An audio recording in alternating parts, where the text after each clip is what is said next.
Supreme court Karachi registry نے کراچی میں تجاوزات سے متعلق سماعت پر تجاوزات کے خاتمے اور شہر کی اصل شکل میں بحالی سے متعلق رپورٹ پیش کرنے کے لیے ایڈوکیٹ جنرل کو 9 اگست تک مہلت دی ہے۔ درخواست کی سماعت سپریم کورٹ کراچی رجسٹری میں جسٹس گلزار احمد کی سربراہی میں 3 رکنی بینچ نے کی۔ سپریم کورٹ رجسٹری میں دوران سماعت بارش کے بعد کراچی کی ابتر صورتحال پر جسٹس گلزار احمد کا کہنا تھا کہ بارشوں سے کراچی ڈوب گیا۔ کچھ لوگ کیفے پیالہ پر بیٹھے تھے۔ میئر صاحب نے تو بارش سے بچنے کے لیے کوٹ بھی پہن رکھا تھا۔ بارش سے اتنے لوگ مر گئے مگر انہیں کوئی فرق نہیں پڑا اور اگلے ہفتے پھر بارش ہوگی۔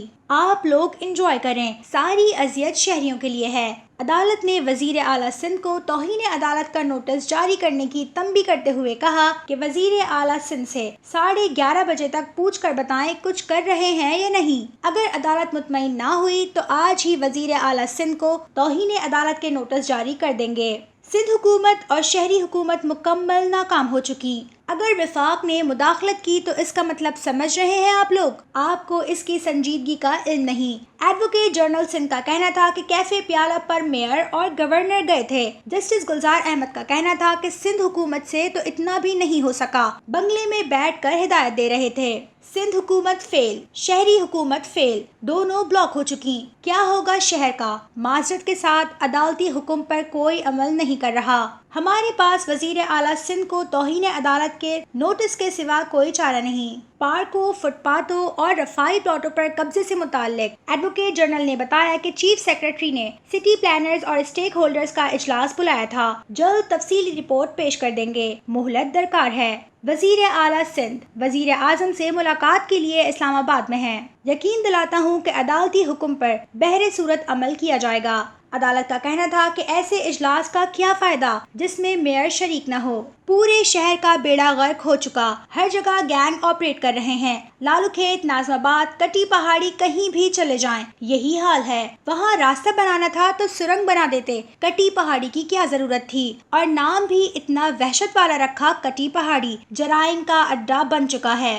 عدالت نے استفسار کیا کہ فٹ پاتھوں اور اسپتالوں کے باہر تجاوزات ختم ہو گئیں۔ ایڈوکیٹ جنرل کا کہنا تھا کہ غیر ملکی کونسل خانوں کے باہر سیکیورٹی کی وجہ سے کیبنز اور بیریئرز ہیں۔ جسٹس گلزار احمد کا کہنا تھا کہ صرف امریکی کونسل خانے کی وجہ سے کلفٹن روڈ پر سارے درخت کاٹ دیے، 2 سال پرانے درخت بھی کاٹ دیے گئے، کوئی پوچھنے والا نہیں۔ امریکہ میں آپ کی ایمبیسی کے باہر درخت ہو تو آپ ایک درخت بھی نہیں کاٹ سکتے۔ دوران سماعت میئر کراچی وسیم اختر اور ایڈوکیٹ جنرل سندھ کے درمیان تکرار ہوئی۔ ایڈوکیٹ جنرل سندھ کا کہنا تھا کہ میئر کراچی کے پاس پیسہ اور اختیارات سبھی ہیں۔